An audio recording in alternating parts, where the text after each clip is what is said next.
All right, and we are live. A warm welcome to each and everyone from Let Us Talk It team. My name is Phil. I'll be your host today for today's session. So it's a brand new day. It's a brand new Wednesday, and as I've mentioned in the past, or from the previous Wednesday's webinar, we'll be bringing you two new guest speakers with two new topics today. And this topics is the same as interesting definitely from previous topics that we have shared to you. So, this initiative is made possible by Cogent Integrated Business Solutions. So, they're an IT company based in Detroit, Michigan. And if you want to visit and access their services, go to www.cogentibs.com. And yeah, feel free to jump around. And this initiative actually is a free knowledge sharing platform. So we wanted to share knowledge for free, as knowledge is the most valuable, priceless thing to share. Information is everywhere through the help of internet, but it hits different if you hear the personal experiences of seasoned professionals who have gathered knowledge for a period of time and made their ways on how to overcome obstacles that they have faced. And today we'll be hearing part of those experiences that they have with a chosen topic that we'll be discussing today. And for those who are watching live on YouTube, you can jump in our Zoom if you want to interact with our speakers live, or you can just put your questions in the comment section and I'll have it delivered to our guests. All right. So the first topic that we have today is should you decide to support cloud and self-hosting? So many software companies are depreciating their self-hosted software products in favor of 100% SaaS solutions. So today, our guest speaker will talk about the pros and cons of this approach, including how the rise of alternative to SaaS, such as PaaS and L I. I'm sorry, IaaS, thank you, may change the calculation.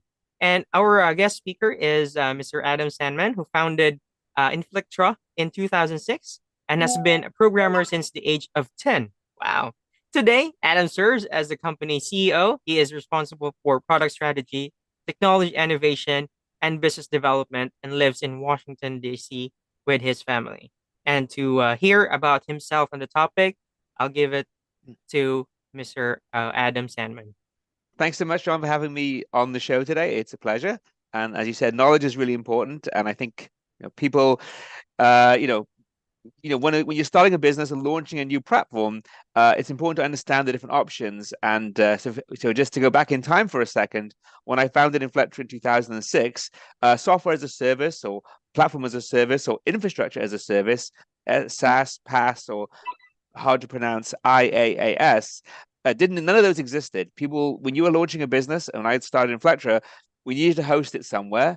So you had options like you could host it on a web hosting platform that was you uploaded some files like GoDaddy. You could buy some servers. You could co-locate them in a data center. There really weren't that many options for a small company starting up. Especially if you had custom IT needs, you either basically had a website builder or you had physical metal that you had to buy, manage, service. When the drives failed, you had to replace them all. And we started our journey in that way, obviously starting out with customers would buy our software, download it on their own servers, install it, use it. Life was good. But the tech support was a pain. Anytime a customer wanted to upgrade, anytime a customer was trying the software, it was a real difficulty to support that. And I have horror stories of when I started the company. People were trying to install what was effectively enterprise software on their laptops, and they had no idea what they're doing. How do I install a web server? I'm not technical. I just want to use the application. And so it was very difficult. And you're asking people who are not IT professionals to manage complex IT infrastructure. And then now, if you sort of look forward in the current day, what's in the news all the time is cybersecurity and the attack surface. So if you had kept your stuff running on premise in your own servers, and you're not an expert, 2006, the worst that would happen is it wouldn't work or it would be slow or you'd have lots of tech support. Nowadays in 2024, you'd probably be the victim of a major ransomware attack, most likely. And if you look in the news, a lot of times it's unfortunately in the US anyway, hospitals that are hit with ransomware, not because that's the particularly likely target, because they're hospitals. It's because hospitals tend to be very slow in having latest IT. They have a lot of complex IT, and because of HIPAA laws, they often have things stored locally, not in the cloud. So, from a cybersecurity standpoint, especially if you're a small to medium-sized business, IT is not your business, or you're a particular your target vector.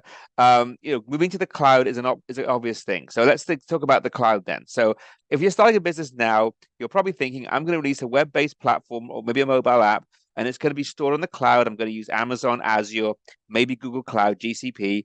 Those are my three main options, and I'm going to build a SaaS only application. And in our space, many of our competitors, for those in the tech space, Atlassian is the one that everyone's talking about, is sunsetting their self-hosted, on-premise products, moving you to the cloud. And for new customers and new products, that's typically the way it's developed. Most new products are SaaS, software as a service.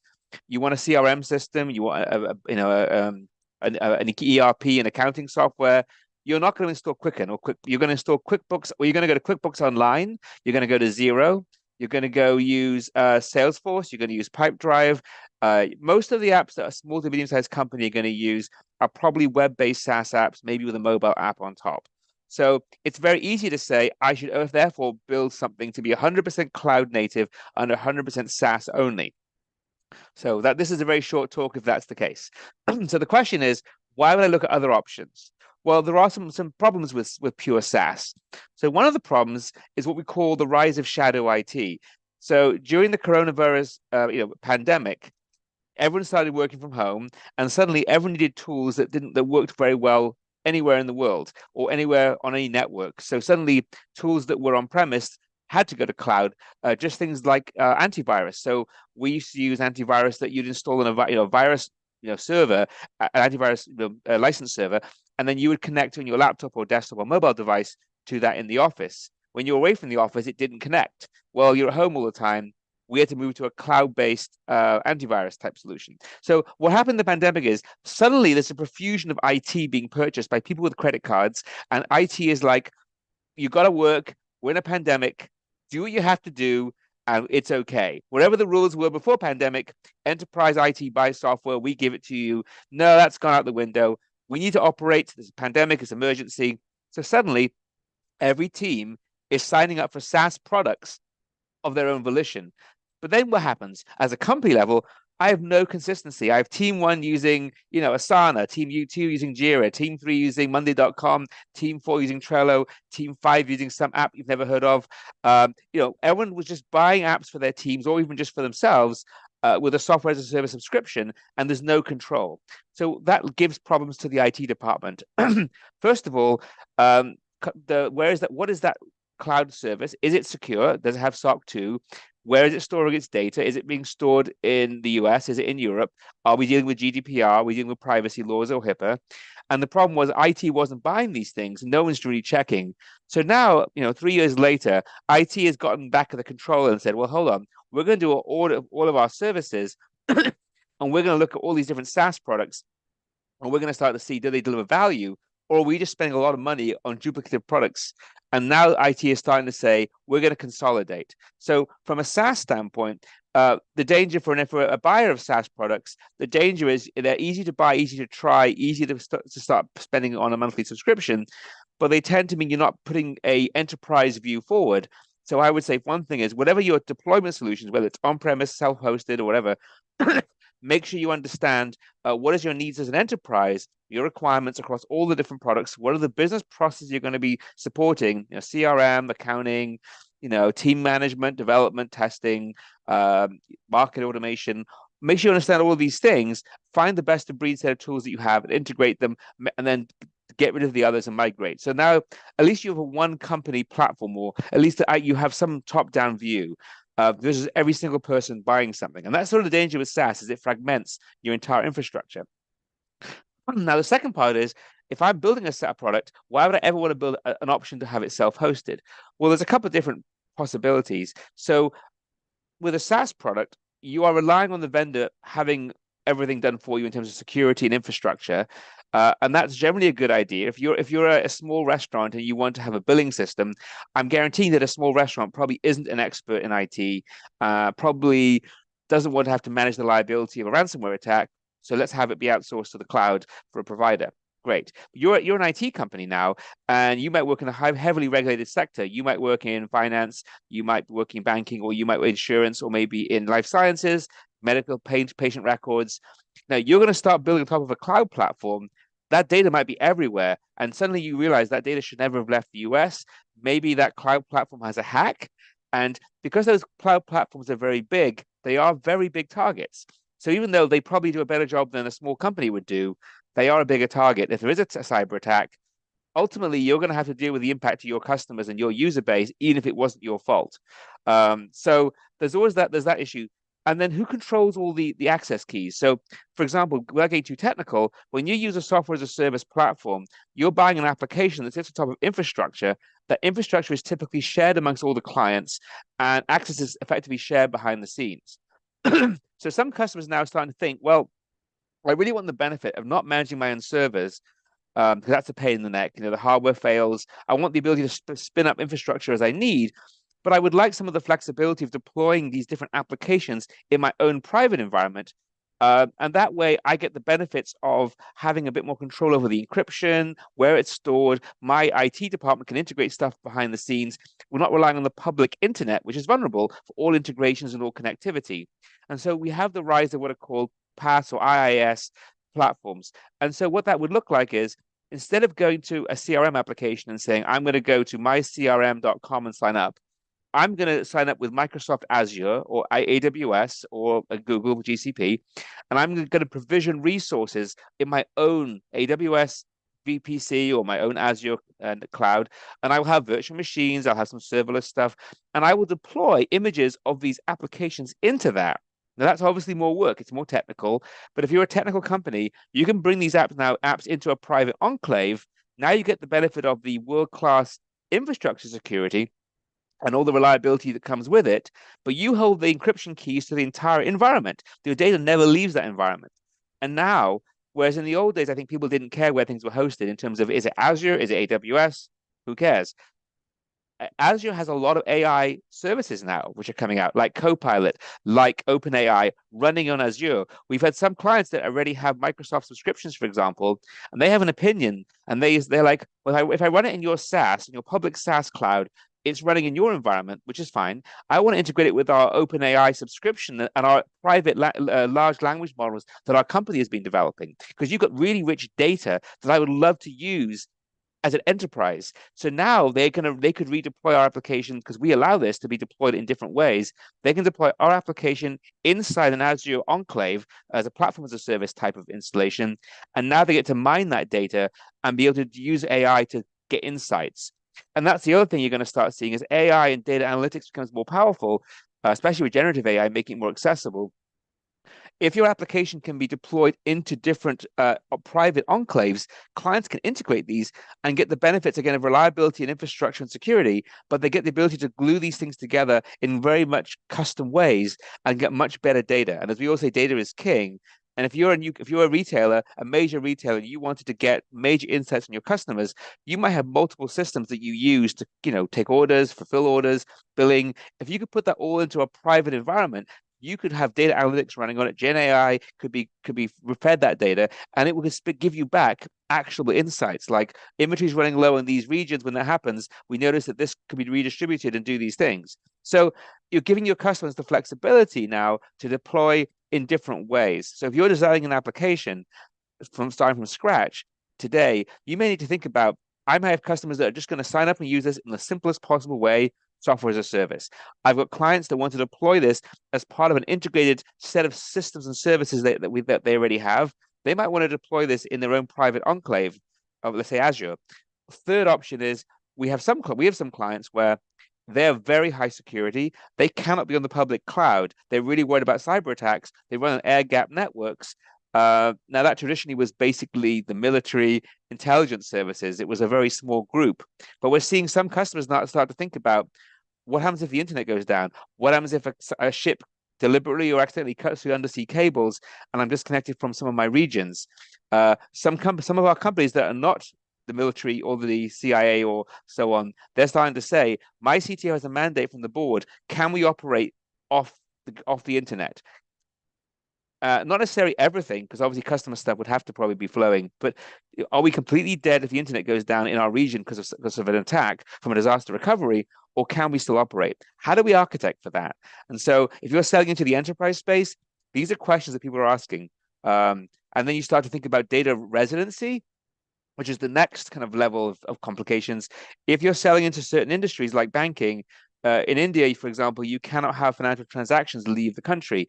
If you're selling into Saudi Arabia, data has to be resident in country if it has citizens' personal information.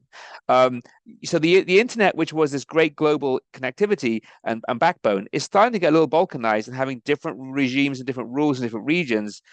So if you built your application to be one giant multi-tenant app running on a public cloud, if you're going to start selling into these industries or these clients or these regions, they may not be so easy. So I think, what allowed companies to scale and grow was the public internet. We might be seeing challenges to that model because of changes in globalization, changes in security posture. The world is more complicated and dangerous.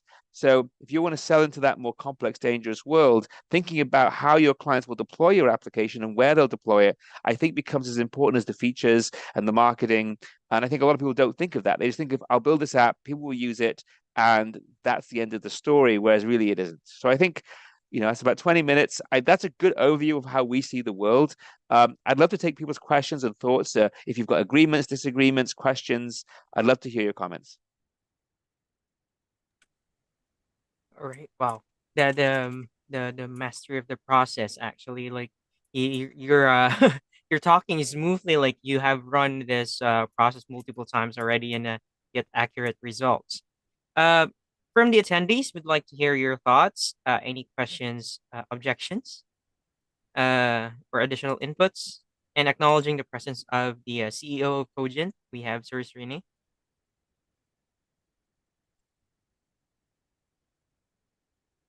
And I wonder if, do they have any questions? I mean, they're a technology company as well. How are you seeing your clients deploy applications? Are they seeing different needs and different options?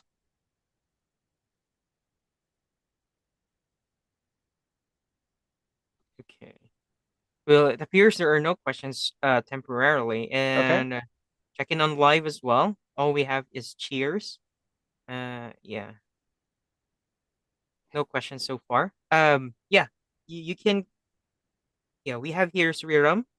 Agree with every Adam mentioned. There is a lot of risk when people have to proceed only with the public cloud. Okay. We have one agreement. Oh, cool. If anyone disagrees, I would love to hear that. Obviously, agreement is nice, but disagreement is interesting to hear if there's any, or if anyone has experiences of where they moved from the public cloud to private. I mean, one of the challenge, I guess, I don't know how much time we have, but one of the challenges with architecting an application is the environments are increasingly different, and so you have to think about, if I'm going to deploy this application on literally air gap network, which is the most severe, to a private cloud that's running on, I would say, public infrastructure like Azure, to running on a purely private cloud that's hosted by a third party, to then the public cloud. What services does my application degrade? Like, can I give the same experience and the same range of services to all of them? Well, for example, if you're going to deploy a large language model, if you look at the GPU and the CPU requirements to run that, it's pretty heavy.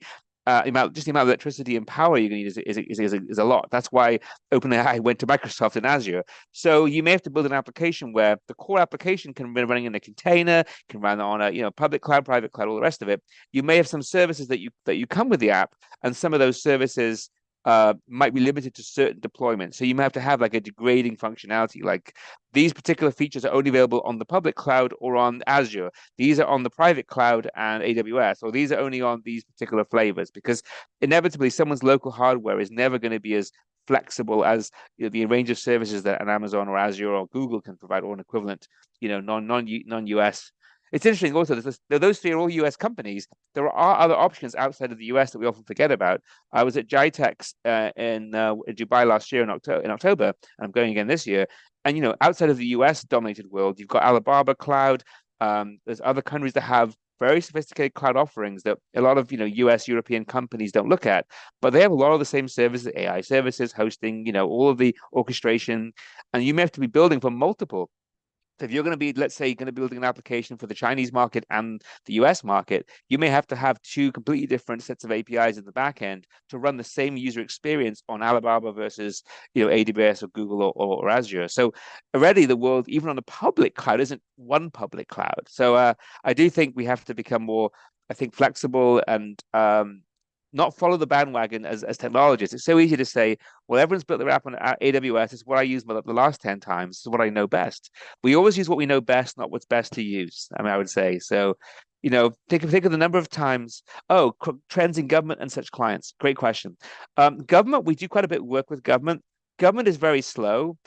Government right now, oftentimes, well, government either doesn't know what they're doing and then they'll use the public cloud without thinking about it, or because they didn't tell anyone. So there are government clients, I won't say who, that like the shadow IT, a government client's like, oh, I need some software. I'm going to sign up for it for my agency. I use my credit card. It's running on the public cloud. It's not FedRAMP, which is supposed to be, maybe. Um, and so they just do it, and that's fine. Well, it's fine for us, but maybe not fine for them.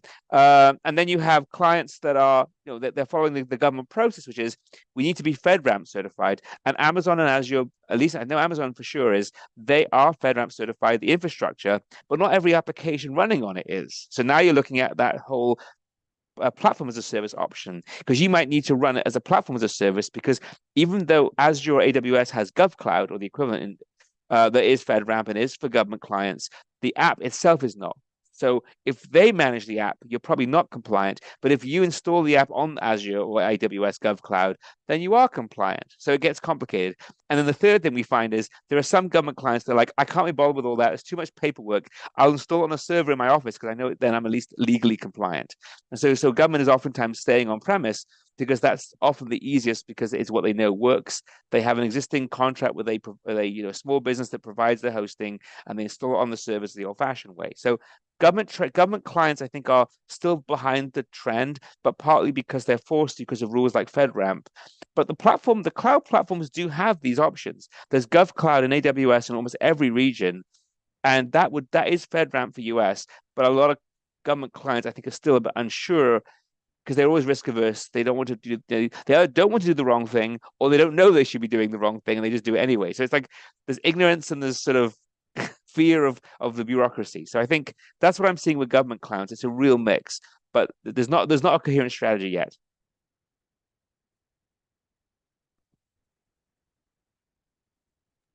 All right. And yeah, that should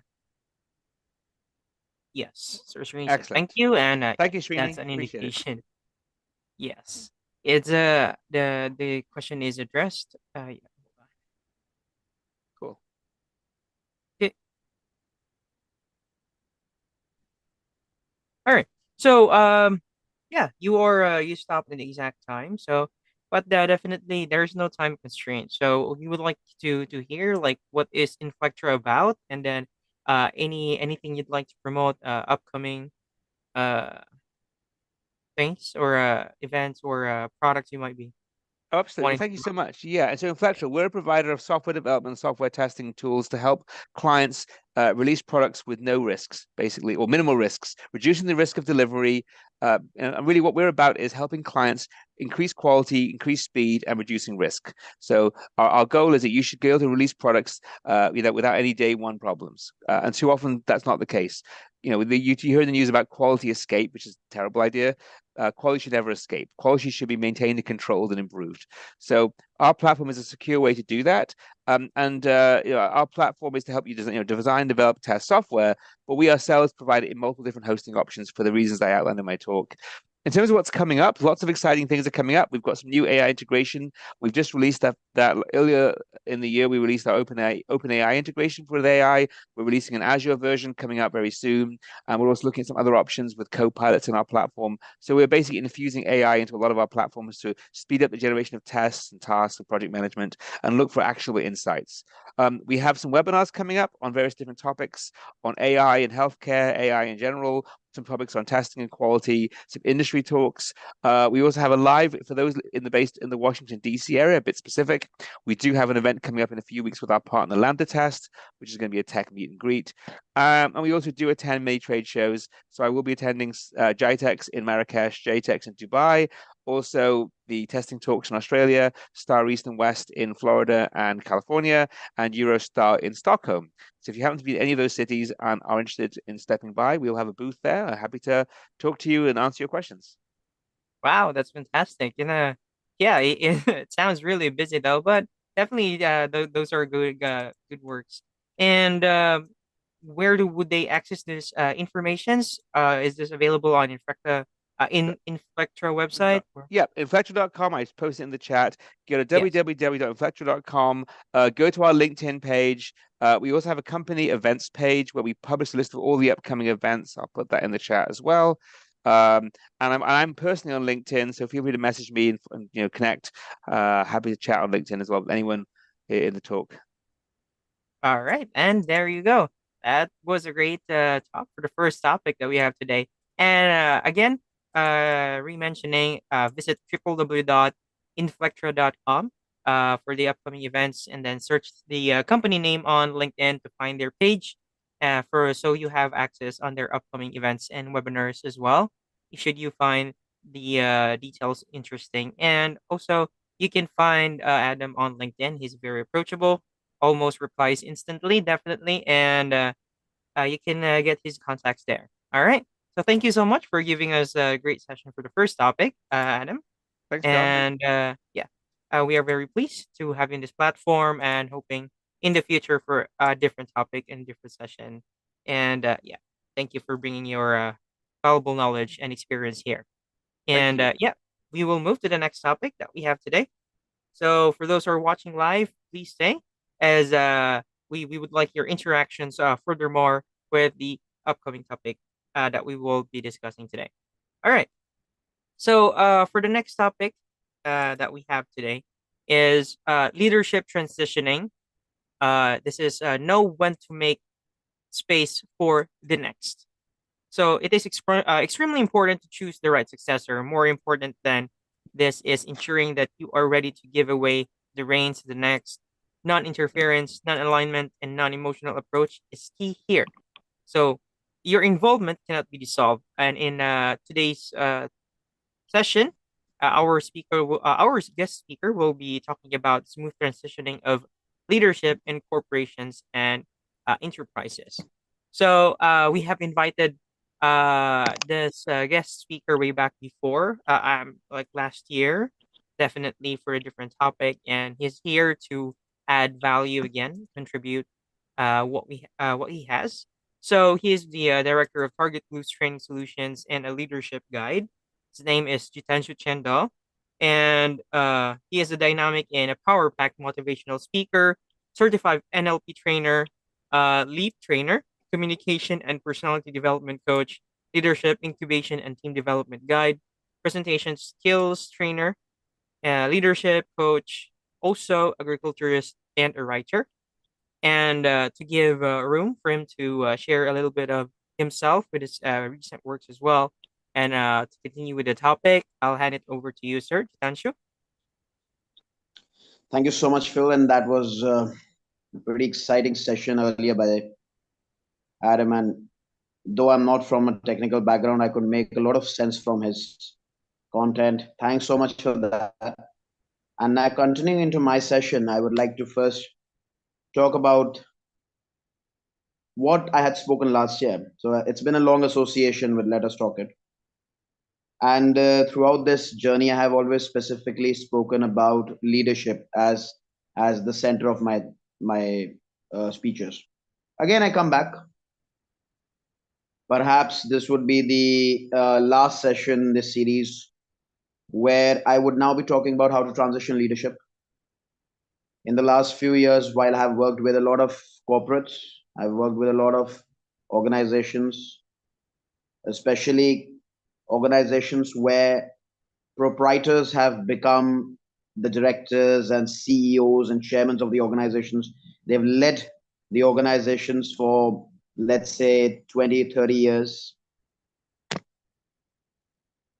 Now, what happens is when I'm working with them, and especially with the senior management,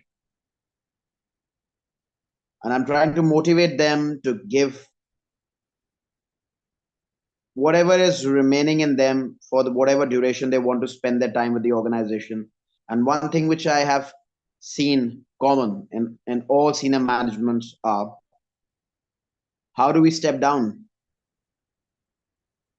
How do we ensure that whom we are going to give the reins of the organization, whom we are going to allow sitting on our chair, is going to be as effective as we have been, or probably having the same flair, same kind of an emotion towards the organization, towards the work.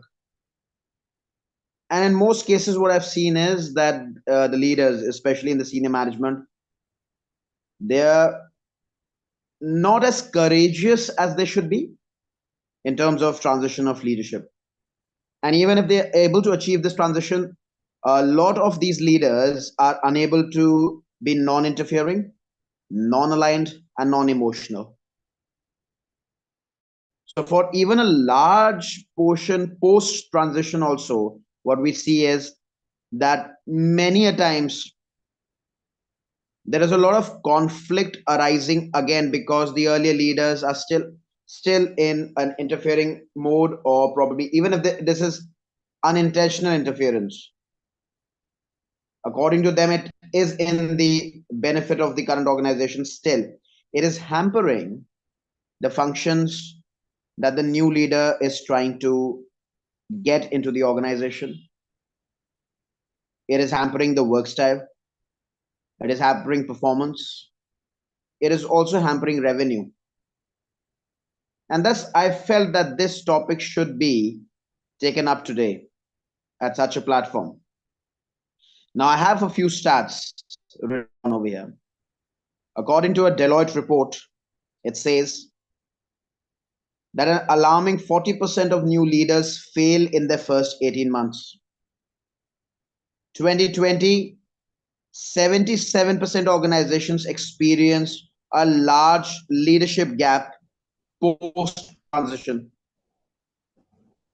And that 69% millennials who are joining the workforce are looking forward to be challenged in order to showcase their leadership skills and aspire to rise quickly and at the same time effectively. Now, these numbers are very, very, I'll say, exciting in terms of a speech over here in a webinar. They're giving a lot of content to me to speak on. But when I take it into the real world, it is alarmingly problematic. And at the same time, it is also a nightmare for organizations. If I say that 77% organizations saying leadership gap and 40% new leaders are unable to contain in the position post 18 months, it means that probably the transition did not happen as smoothly as it should have been.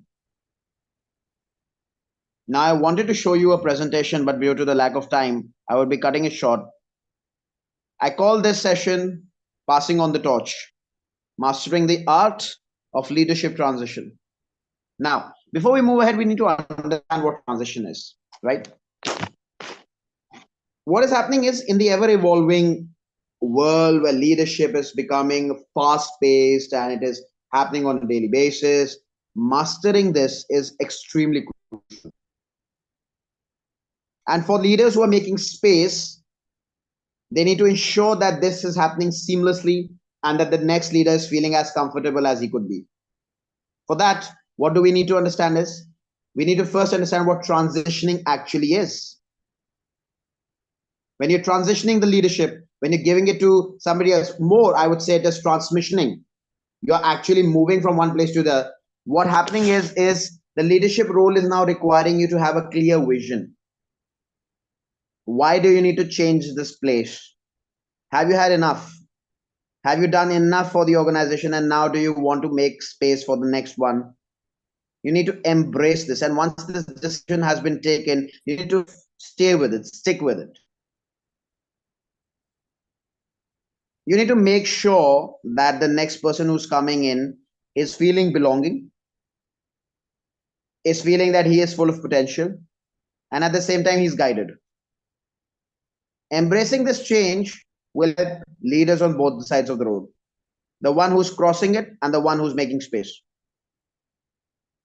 Once this happens, you're able to have control over the vision. You're able to have control over the empathetic value that it has created. You're able to generate more belongingness, and the adaptability is smooth. People are able to adapt easier. For that to happen, the previous leaders need to have a concrete plan in mind, and that should begin with first effective communication. When you've decided that the transition now needs to happen, I need to come down, I need to now create space for the next one, the message should be loud and clear. The entire administration should be aware about it. It should not be between two people, or it should not be between the vice president and the president, or just between the board members. When the decision has been taken, it needs to be communicated effectively and universally. Once it is done, it creates transparency. Now, transparency in transition is extremely important. When everybody knows what is going on, they're able to adapt better. It is extremely crucial to have a dialogue with your entire team. Unfortunately, what I've observed in the industry, people, they take the decision, they keep it to themselves and a few others. The dialogue never happens. The communication is barriered. It never is transparent. And people who are in the middle levels and lower levels, they then have to accommodate to the change. This results in a lot of story concocting, character assassinations, performance evaluations, judgments, and unnecessary grapevine. And once grapevine, which is ineffective grapevine, which has got nothing to do with the productivity of the employees, starts happening in the central levels of the management, it will always result in a situation where team leaders and managers would be unable to keep the motivation up. So transparency is extremely important. Effectively communicated decisions. Not just in decision making, but also once you decide that you're going to put this particular person in position, you need to make it public. You need to have a complete trust taken over by the entire organization. This dialogue should happen, and it will make the work of the new leader extremely easy. What happens is, in most of the times when communication is not clear, when the new leader comes in, his first 3 months or a quarter is invested in earning the trust of his colleagues, his juniors, or the people who work with him. Now, this is unnecessary time wastage. This can be easily avoided if communication is transparent. That can be achieved only by a seamless handover. And while you're handing over, it's extremely important to understand that the factor of emotional connect should remain only till the point when the jail has been exchanged. Once the jail has been exchanged, The factor of emotion should not get converted into hangover. It should be a pleasant nostalgia that the previous leader should carry with him or her and move ahead into newer responsibilities that the person might like to take. If the hangover continues, what happens is it doesn't just become a headache for you, it then gets transferred to other people. And in many a case, the reputation and the respect that you have earned in the last years of your work, it starts getting dissolved. Now you're being judged not on your effectiveness, but on the absolute opposite. Heading out in this fashion is certainly not prescribed for seasoned leaders. Look out for a better opportunity somewhere else. If you're happy that you have done enough work and now you would be like to employ your skills and experience and your finances for social issues, go ahead, work for that with a new outlook, with a new perspective. Achieve that. Let the new generation understand the problems of the times and let them fight it out and earn their place. So non-emotional approach is extremely important. Now, what happens is whenever there has to be a transition of leadership, whenever there has to be a transference of leadership roles, it cannot happen without knowledge transferring. Many a times what I have seen is leaders, they say, I am looking for a successor. I'm looking for a person who can now step into my shoes, can act like what I have acted like. Great, the choice is good. But are you really transferring the knowledge? Now, knowledge just doesn't mean the knowledges of how to get the work done, or how the processes in the organization are aligned to, or how the KRAs are defined. No. Knowledge also means all the experience that the senior leader has acquired over the years by facing the challenges, giving solutions, finding answers, giving the answers, and also absorbing all the negative and positive throughout his journey. That knowledge needs to get transferred. In one of my lectures, in one of my guest lectures, a few days back, I was making an example of this. In my area, where I do a lot of agriculture, I do a lot of participative agriculture. One thing which we observed was that due to tremendous migration of people from my areas to the urban spaces, when these people came back to their rural homes, they decided that they want to do agriculture now in their retirement years.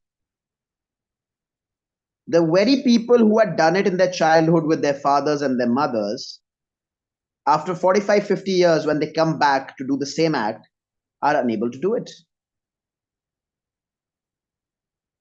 They're finding it very difficult. And as a matter of fact, even the next generation is unable to approach the agricultural practices as they used to in the earlier times. And one important reason which I identified was the traditional knowledges, the traditional ways, methods, and mediums that were employed to make agriculture prosperous in the earlier times got lost because there was a gap of knowledge transfers. The knowledge that the ancestors had was coming through to them through their ancestors. It was not just one generation knowledge, it was a knowledge bank that was transferred generation to generation over millennia. That just got lost by the lack of knowledge sharing with one generation. Imagine what damage it would do if we fail to transfer acquired knowledges to the next generation of corporate leaders. It's so crucial to understand that insights, experiences, moments that people have absorbed and kept with themselves should be transferred to the next generation. Let them make mistakes. They have the right to have experience of their fair share of mistakes. Let them learn from it. But as my father says, any person who would like to see somebody grow must give this one advice. A person learns in three modes. One, makes a mistake, doesn't learn from it. Two, makes a mistake, learns from it. And three, learns from other people's mistakes. Knowledge transference is not just an act of giving to the next generation what I achieved. It is also giving to the next generation what I couldn't because I was unable to do it this way. Now, let the next generation face the same challenge in its own rightful share. Let them employ their brainstorming skills, fight it out, and get the solutions. True leadership defines your attitude of being able to transfer not just achievements, but failures as well as a learning lesson for the next generation, structurally and in a planned manner. Should not be bossily imposed, should not be thrown at the other person on the face to learn aggressively, but should be subtle, should be very brief, and should be insightful, should be thought provoking. Once you're able to do that, the transition will happen at the click of the fingers.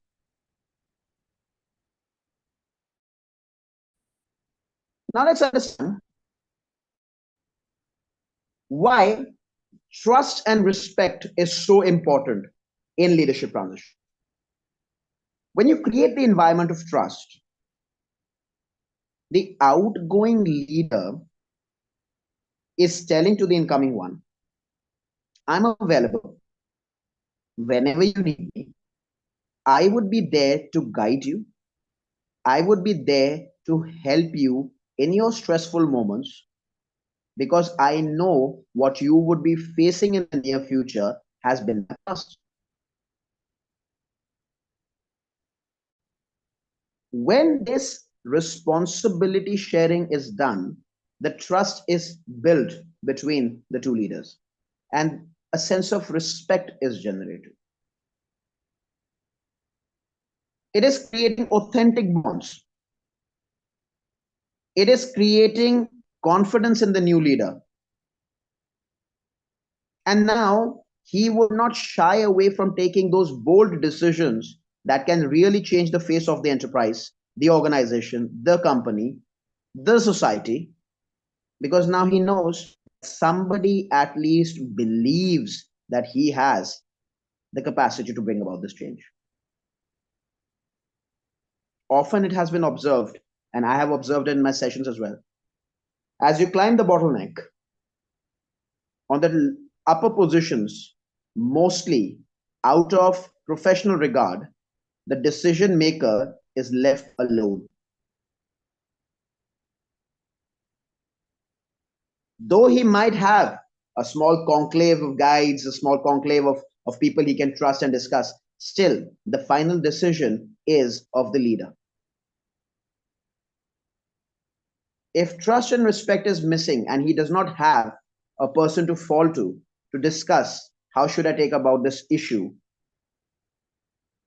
the bold decisions would never be taken. And throughout history, whether it is social history or enterprise history or business history, it has been always the bold decisions that have changed the face. Had we not taken those bold decisions, had somebody not believed in us, probably would not have been sitting over here and discussing this. Bold decisions need the people who can take those bold decisions, and those people need those people who they can trust upon. Authentic relationships. Again, for developing authentic relationships, it's extremely important that you are non-interfering. And when we say non-interfering, I mean it. You can be a guide. You will be respected. You can be a coach. You will be respected. But if you start taking decisions from the leader, then it's as bad as you taking a decision for your child of whom to marry, whom not to. And if in case the marriage fails, you're the one who's to be blamed. Counseling should be brief, precise, to the point. At the end of the day, the decision is of the leader. But that small stroke of belief can do wonders. Bold decisions would be a common thing amongst enterprises. Then, it's extremely important to empower the successor, give him the confidence, allow him to have his fair share of rights, support. When you do this, what you are able to achieve out of this is the successor would now be in a state from where he can look and he can envision the future. Autonomy is extremely important. That's why I say non-interference. If you still align yourself with the organization and you're not ready to create space, then you've not done the transition. So delivering autonomy is extremely crucial as well. Then, most importantly, anticipating that there would be challenges, resistances, uncertainties, conflicts. The transition should give the new leader the set of tools, tricks, and also, as I said, knowledges to be able to maneuver the way, navigate these challenges. Why am I saying this is because if in 18 months, 40% leaders are quitting jobs, you've not even been able to generate enough from that resource.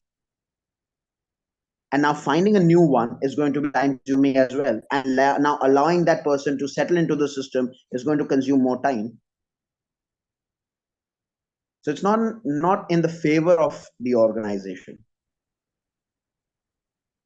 And then ultimately what happens is, after a first few failures or few failed trials, it automatically then becomes the burden on the predecessor to now step back into his own shoes and now lead the organization. But now it has developed the cracks in the fabric of the HR systems.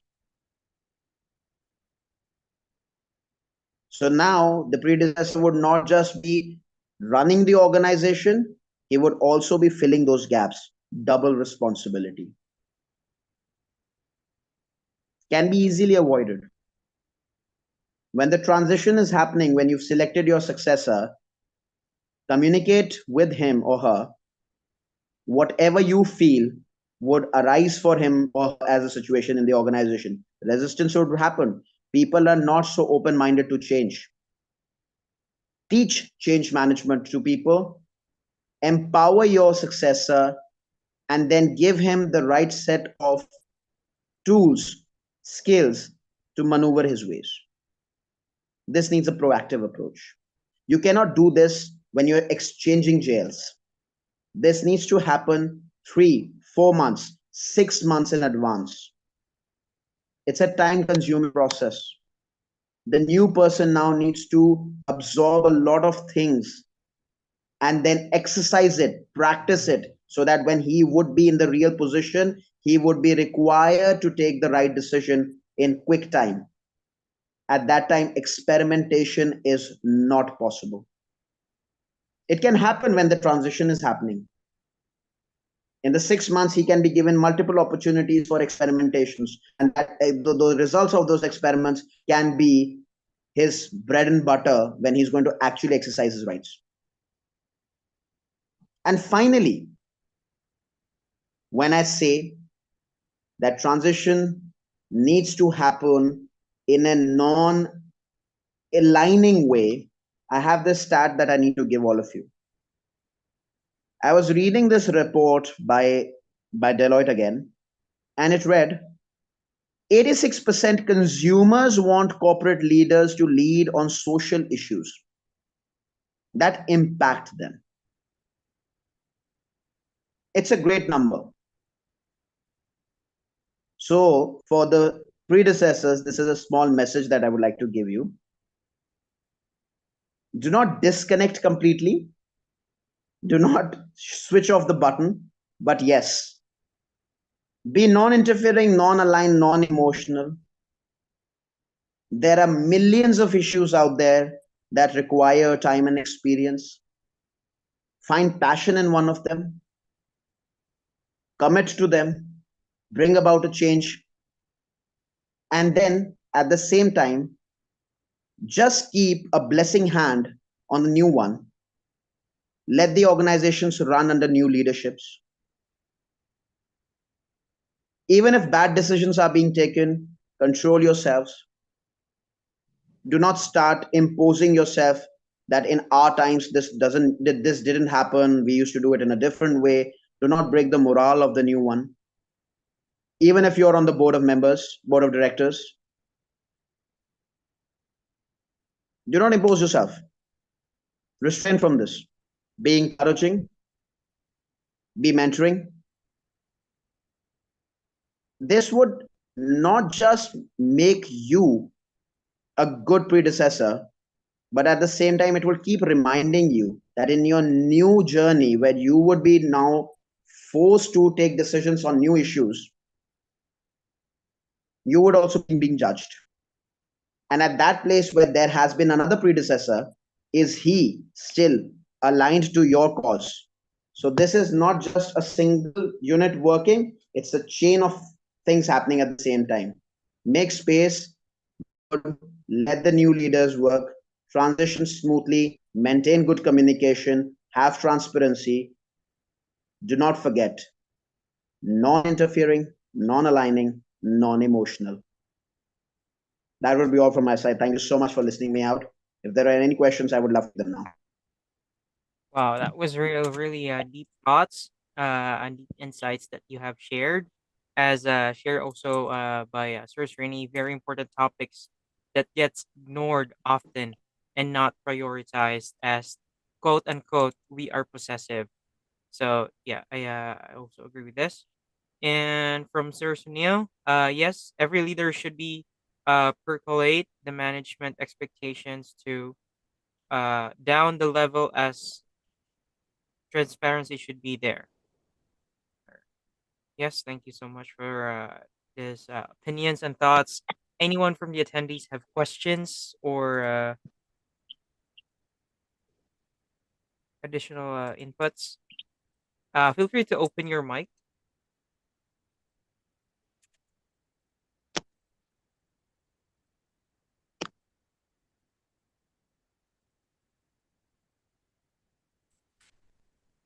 Yes, Ram? Can you hear me? Yes, now. Great. Thank you. Thank you for this wonderful talk, Jitanshu. I really appreciate this. I come from a leadership background where I also talk about transformational leadership, servant leadership, and stuff like that in preparing people for transition and succession planning. And one of the things that I really liked about what you were mentioning is about not just preparing people for potential successes, but also educating them on the failures that they have faced. In the world that we are talking about, like agile and stuff like that, where we are bringing down what servant leadership is, in fact, very honestly. The main thinking is about failing forward, preparing people to say what happened, why it happened, what are the reasons why it happened, and then providing an environment where they can take it further. The passing the torch, like you said, taking the torch forward in a different angle, different time period, different limelight, and have them succeed or fail and be able to account for their own failure or success. That's very important. And I like the way you position in terms of passing the torch and positioning people for how they were responsible for both successes and failures and what they could have done, what they weren't able to do, and why they weren't able to do, and letting people be, as flexible and open-minded. So I really like that thought process. I thought I'll just, bring it up out in the open in today's world where we just pay lip service to leadership. We really have to take a little bit more inner look into what leadership actually means and then practice it before we can expect leaders to come out of all those leadership trainings. So I really appreciate that. And there's a Leadership Matters website that I maintain for these elements as well. So if you can take a look at those information, also share your insights. That'll be great. Thank you again for your contribution. Appreciate it. Thank you so much. And I would love to read your content on the website. One thing which I would like to add over here, you highlighted something very important, that currently what we are observing is that a lot of people are now lip servicing the higher management. Leadership, when it starts embracing lip servicing, has failed automatically. Agreed. And it would also be another message that I would like to give all the leaders who are listening to me right now live, and probably would be listening to this recording later on. Any leader in any capacity, doesn't matter at which place he's stationed or she's stationed. Yeah. If you are not transparent, and I'm using this word again, transparency is not just in communication. Transparency is also in your actions. So if your actions are transparent, you would be able to develop a team that is going to work even if you are not there. Now, what will happen is you will be accumulating human resource that is going to just give you a nod for everything. And when it would be the time to take the right decisions, these people in their lip servicing is just going to say, yes, this is right, this is right. They would never be coming forward and saying, no, this is wrong. We don't need people who keep saying yes. We need people who want to say no, because these are the real ones who are thinking. They are the people who are actually investing their energies in that particular task. It would be a message, and I've given it over the years on this platform and everywhere. Avoid politicization. Avoid office bullying. Create environments of transparency. Respecting the leadership does not mean a nod for everything. It means you accept the challenges and you're ready to give in your inputs. Remembering this, if leaders follow the principle of transparency, they would find not one, but two, but millions of choices to hand over the reins to the other person. It would not be a challenge. And that is what we want to, because the more the merrier. So if we found 10 potential leaders to take the reins, we would be able to give it to one. What about the rest 9?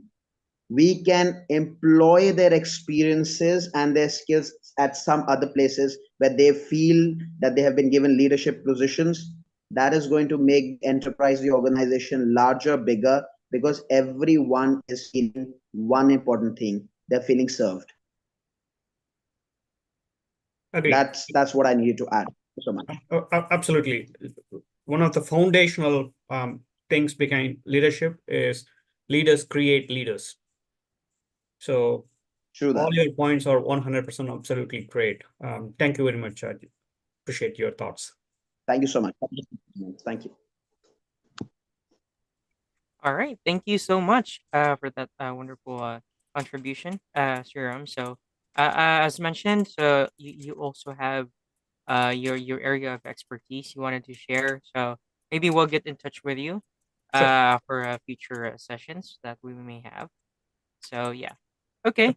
So Okay. we can leave that one offline. So I guess that concludes the actual topic. Thank you so much, sir Yutangshu, for that wonderful Thank you so much. delivery and very deep insights that you have shared with regards to leadership. So there is more to it than just plain leadership thing. Just like being the head of a corporation or managing people. There's more to it that needs to be explored. So yes, we are hoping for our upcoming sessions. We can also cover different parts or areas of this area of leadership topic. So thank you again, Sergio Tangshu, for bringing that one here in this platform, adding value. And the first speaker, Adam, may have left already, but definitely, we are sending our thanks to both our guest speakers for their valuable insights, their experience as when you hear them talk, they are really delivering it with mastery. So you can see the process of how long it took them to acquire that valuable information. And right here in Let Us Talk It, you are hearing it in just a short period of time. So you're having a cheat sheet of such wonderful information. So be sure to keep following. We have our YouTube channel. Let us talk it. You can check our previous webinars there, or you can watch out for our live sessions that happens every Wednesday, 12 noon to 1 p.m. Eastern Standard Time. And we'll be having another session next Wednesday. We have two new speakers as well and two new topics that you'll be excited about. And yes, we would like to give room to the anything you'd like to promote currently. Are you releasing a book or a newsletter or any future events you'll be doing, Sir Tang Show? And also, where would the people connect you? They can search you on LinkedIn, right? You're on mute. Sorry for that. I forgot. My organization name is Target Blues Training Solutions. I'll just put it in the chat. And we've been into business for the past 14 years now. We have been an organization that is full time into the business of human resource development. We are into academic and corporate training, leadership skills, communication. We are doing leap programs. We are doing corporate training programs. We are doing academic training programs. We do it internationally. We are an live service, and at the same time, we are an online service as well. We've got a good team of passionate speakers and communication skills trainers, soft skills trainers. We can be reached at www.targetblues.in. We are available on Facebook, Instagram, YouTube, and also on LinkedIn. My LinkedIn ID is Jitanshu Chandel. It's easy to find. I am a unique character. My name is unique, so I can be easily found. Phil knows that. Yeah. So this is all. And yes, we are coming up with a few new online processes. There is a particular session that I have planned in the month of April. It is called Slowing It Down. And it is a very, I'd say it is a go-to session for people who are facing stress, anxieties, and how they can actually learn a few tricks and trades of slowing things down, which would help them get control over their lives, have better professional performances, have better emotional connects with family members and society, and live a better life. This would be launched, the information would be launched about it in the month of April, first week. Probably by 25th of April, we would be doing it. So I would request all who are listening me to please contact me. You can write to me on info@targetblues.in or jitanshu35@gmail.com. All these informations are posted. So you can just connect with me and we can look at further. And whoever is interested in organizing more sessions with us, we're open for discussion. Thank you so much. All right, there you go. So yeah, if, in case you missed this live session, you can watch the recording in our YouTube page. Let us talk it, so you can review there the information shared by our guest speakers in order to collaborate with them if you wish to get in touch with them offline. So that concludes today's webinar. So we have a great session today, and yes, we are always looking forward to deliver valuable informations to you in just in a shorter way. So since this is the initiative of minimizing the time consumed but maximizing the knowledge that we share from you. So for those who are watching and will be watching this one, in case you wanted to contribute, feel free to find me on LinkedIn, or you can visit our website, www.letustalkit.com. So, all right. And yeah, some few links shared by Jitanshu. So www.targetblues.in. Also, his email info@targetblues.in. And yes, if you just send him an email, I think numbers are personal. You can get in touch with us. Let us talk the team. So again, we invite you next Wednesday. We have two new guest speakers and two new topics. Please be sure to be there and join in. And we will be closing the session for now. Thank you so much, everyone, and to our guest speakers. All the best and keep safe as always from Let Us Talk It team. Bye for now.